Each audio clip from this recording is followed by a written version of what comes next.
Hello, नमस्कार, आदाब, सत श्री अकाल, गुड मॉर्निंग दोस्तों। जीएस वाले भैया आपका हार्दिक स्वागत एवं अभिनंदन करते हैं। तो दोस्तों हम लोग यहाँ पर जीएस की फुल प्रिपरेशन कराते हैं जो किसी भी एग्जाम के लिए काफ़ी हेल्पफुल होती है।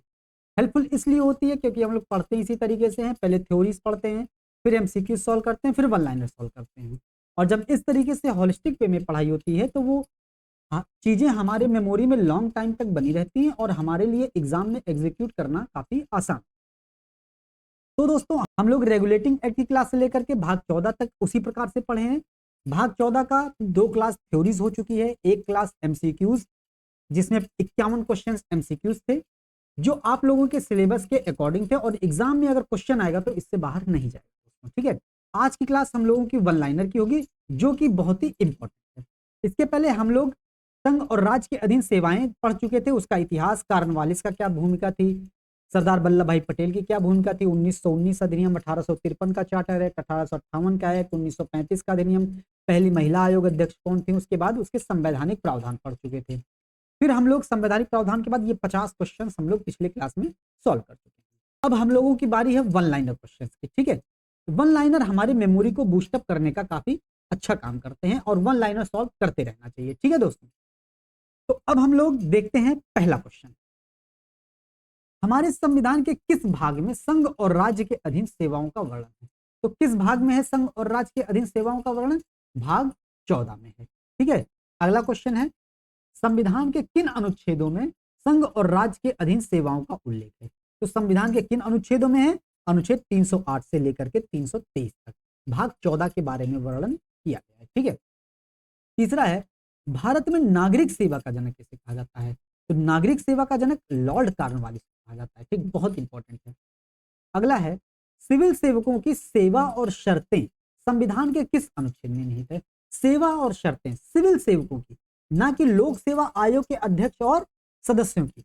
सिविल सेवकों की, जैसे जो आईएएस पीसीएस होते हैं, जो अधिकारी लोग होते हैं, इनकी, तो इनके बारे में जो सेवा शर्तों के बारे में वर्णन है वो अनुच्छेद 309 में है, ठीक है।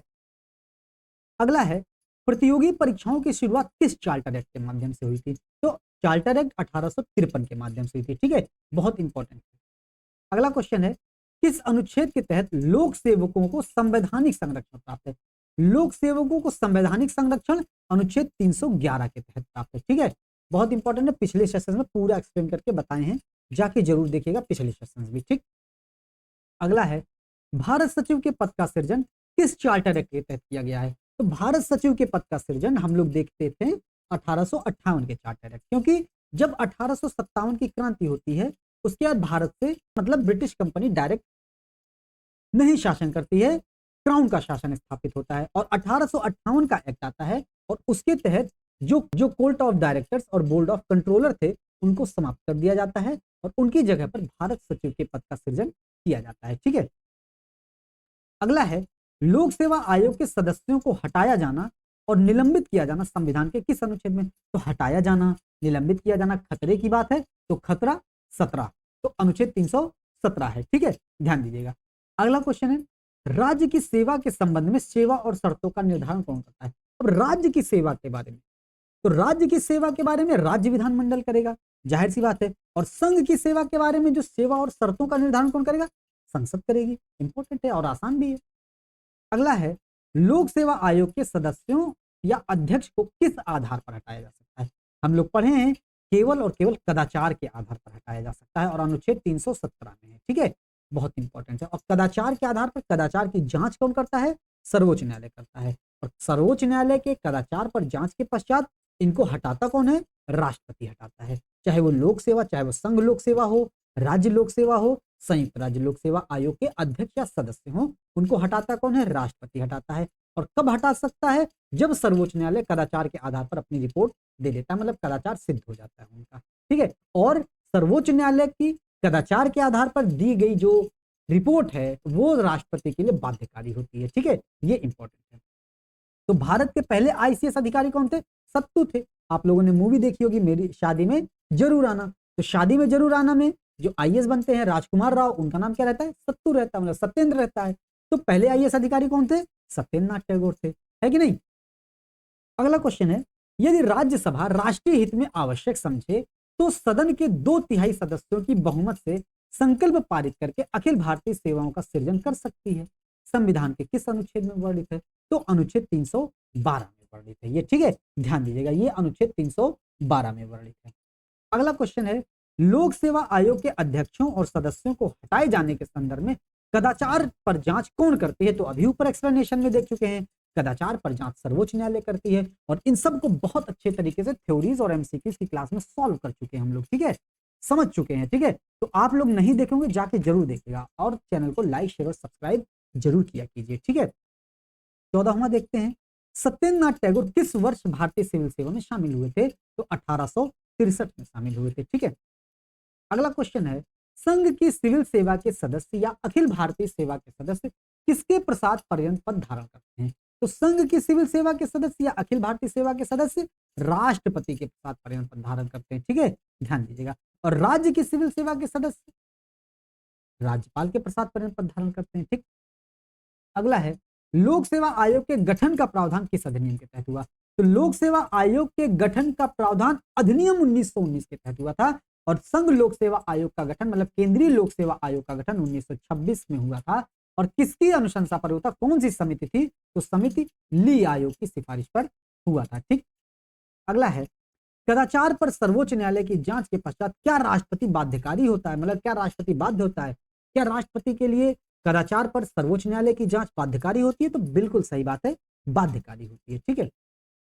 अगला है, संघ लोक सेवा आयोग अपना वार्षिक प्रतिवेदन किसे सौंपती है? तो अनुच्छेद 323 के तहत संघ लोक सेवा आयोग अपना वार्षिक प्रतिवेदन राष्ट्रपति को सौंपती है, और राज्य लोक सेवा आयोग अपना प्रतिवेदन राज्यपाल को सौंपते हैं। राष्ट्रपति और राज्यपाल क्रमशः उसको संसद के दोनों पटलों पर, संसद के सदन के दोनों पटल पर और विधानमंडल के पटल पर रखवाते हैं उसको, ठीक है, ये चीज ध्यान देनी है।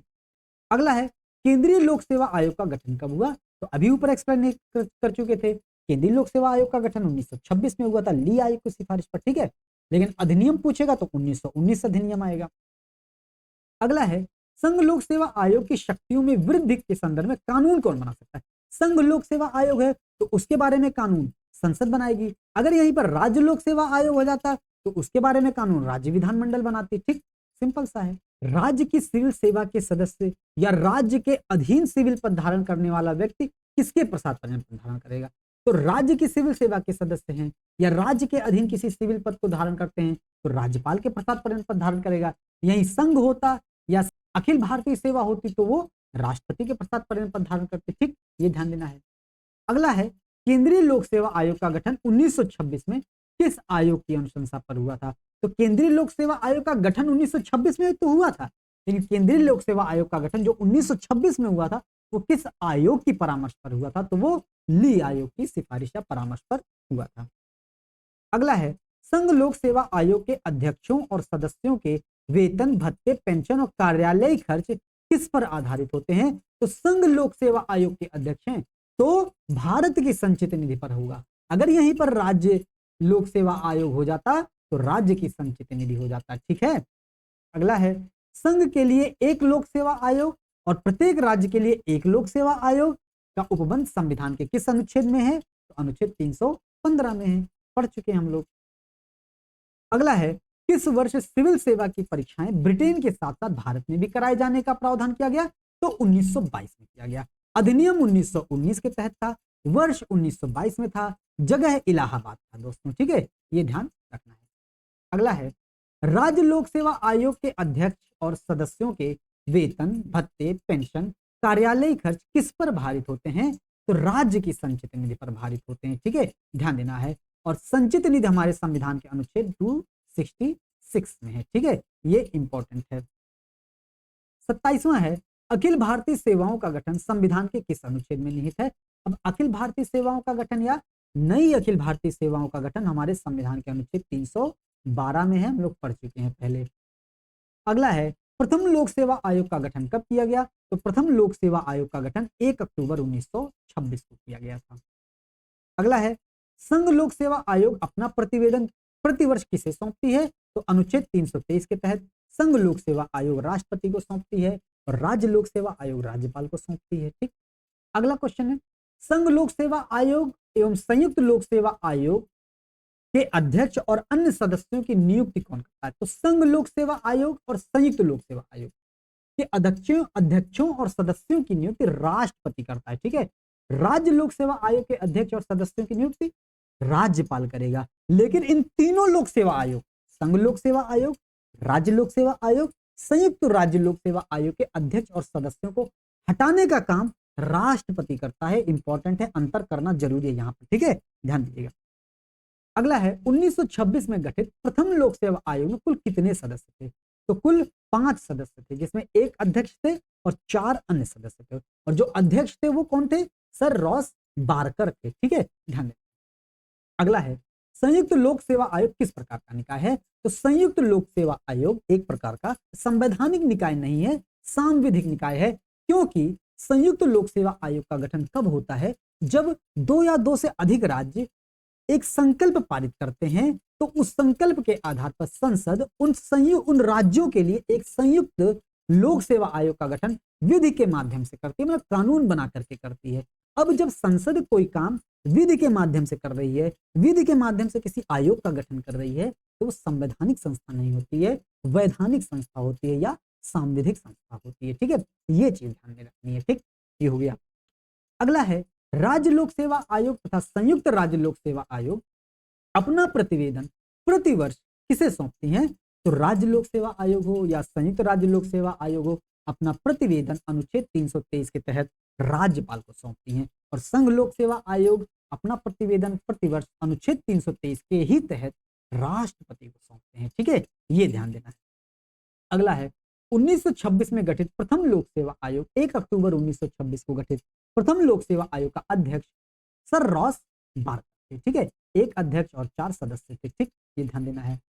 और वर्तमान में जो एक अध्यक्ष होते हैं और अन्य सदस्य होते हैं, तो अन्य सदस्यों की नियुक्ति संघ लोक सेवा आयोग और संयुक्त लोक सेवा आयोग के संबंध में राष्ट्रपति करते हैं और राज्य लोक सेवा आयोग के संदर्भ में राज्यपालों की संख्या का निर्धारण करते हैं। ठीक है, अगला है संघ लोक सेवा आयोग के सदस्यों की पदावधि कितनी होती है? तो संघ लोक सेवा आयोग के सदस्यों की पदावधि 6 वर्ष होती है या 65 वर्ष की आयु तक होती है, या दोनों में जो भी पहले हो जाता है वो होती है। और राज्य लोक सेवा आयोग और संयुक्त राज्य लोक सेवा आयोग के अध्यक्ष और सदस्यों की जो पदावधि होती है वो 6 वर्ष या 62 वर्ष की आयु तक होती है। ठीक है, ध्यान देना है।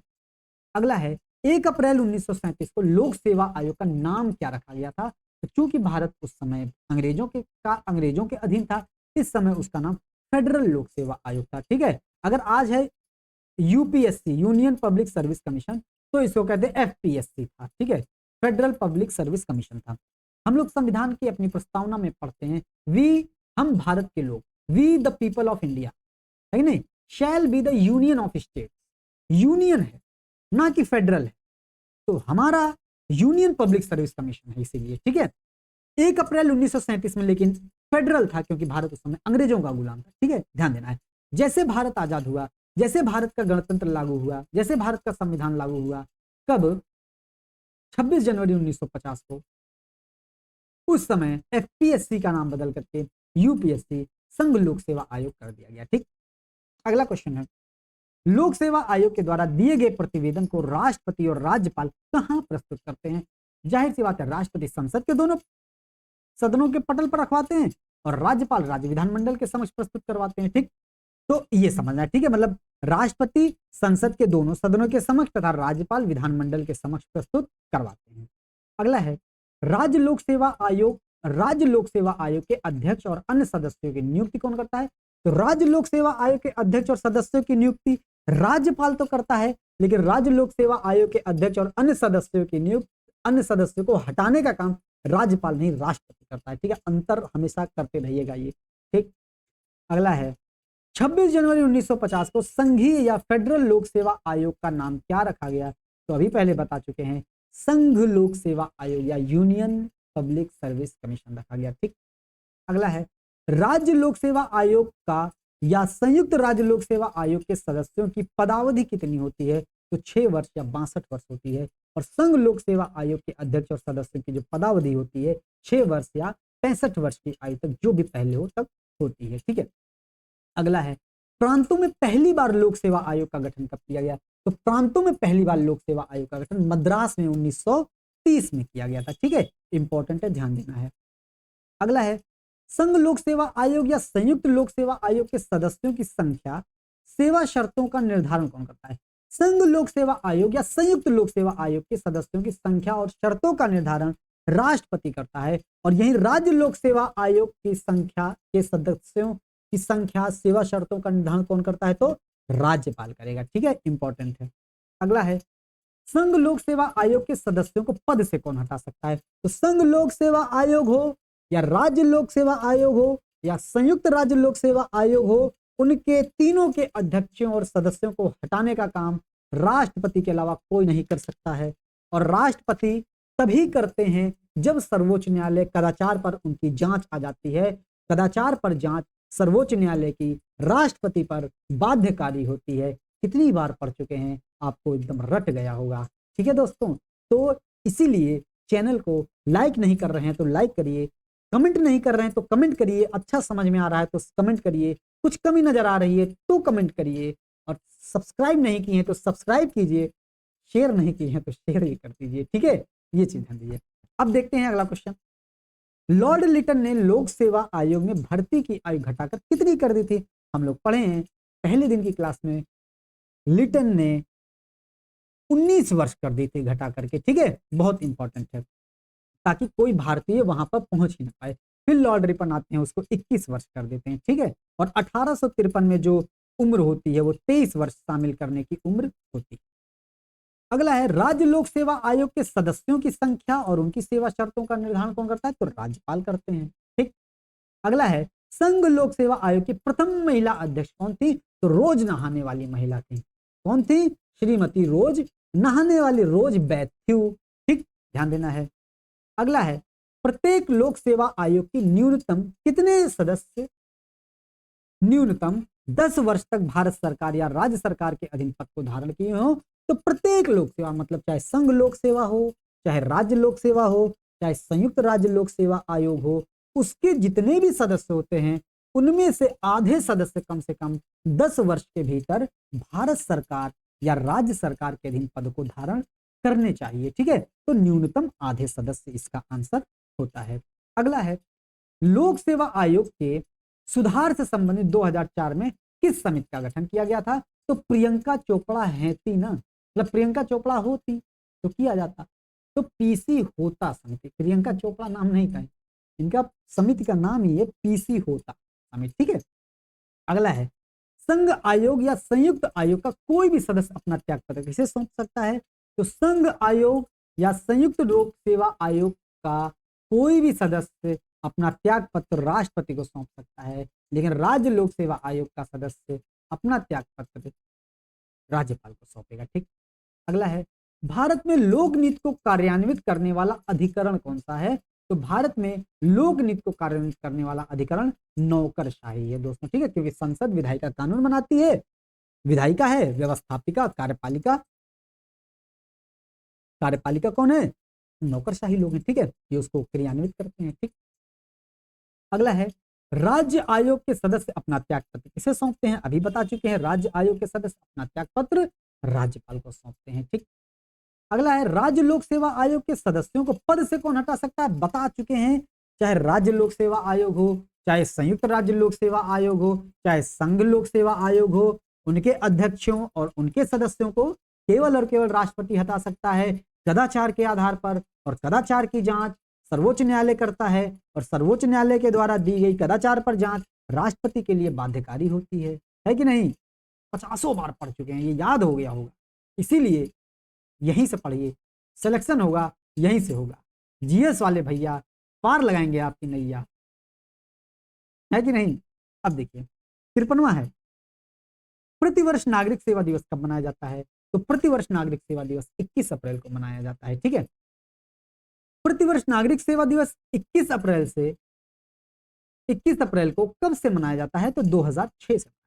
अगला क्वेश्चन है, क्या 2 या 2 से अधिक राज्यों के लिए एक संयुक्त लोक सेवा आयोग गठित की जा सकती है? बिल्कुल की जा सकती है। जब 2 या 2 से अधिक राज्यों को ऐसा महसूस होगा, उनके लिए एक कंबाइंड, उनके लिए एक ज्वाइंट, उनके लिए एक संयुक्त लोक सेवा आयोग का गठन किया जाए, तो वो अपने अपने विधानमंडल में प्रस्ताव को पास करेंगे। फिर उस प्रस्ताव के आधार पर संसद विधि के माध्यम से उन सभी राज्यों के लिए जो संकल्प को पास किए होंगे उनके लिए एक संयुक्त लोक सेवा आयोग joint state public service commission का गठन करती है। ठीक है, और इसीलिए संसद के द्वारा विधि के माध्यम से संयुक्त राज्य लोक सेवा आयोग का गठन किया जाता है। इसीलिए संयुक्त राज्य लोक सेवा आयोग को एक प्रकार का वैधानिक या सांविधिक निकाय कहा जाता है, ना कि संवैधानिक निकाय। ठीक है, तो इस तरीके से हम लोग वन लाइनर 55 क्वेश्चन कंप्लीट कर चुके हैं और एग्जाम में क्वेश्चन आएगा तो इस क्लास से बाहर क्वेश्चन नहीं जाएगा। मतलब जो पढ़ा दिए हैं, जो हम लोग पढ़ लिए हैं, उनमें से क्वेश्चन बाहर जा ही नहीं सकता। ठीक है, भाग 14 बहुत अच्छे से कंप्लीट हो गया है। अब अगला क्लास आएगा भाग 14 का अधिकरण का। ठीक है, तो दोस्तों उम्मीद करते हैं सेशन आपको पसंद आया होगा और इन सब की पीडीएफ हम जीएस वाले भैया टेलीग्राम ग्रुप पर भेज देते हैं, लिंक डिस्क्रिप्शन बॉक्स में दिया है, ज्वाइन हो जाइएगा। और save water save life channel को लाइक शेयर एंड सब्सक्राइब। जय हिंद, जय भारत।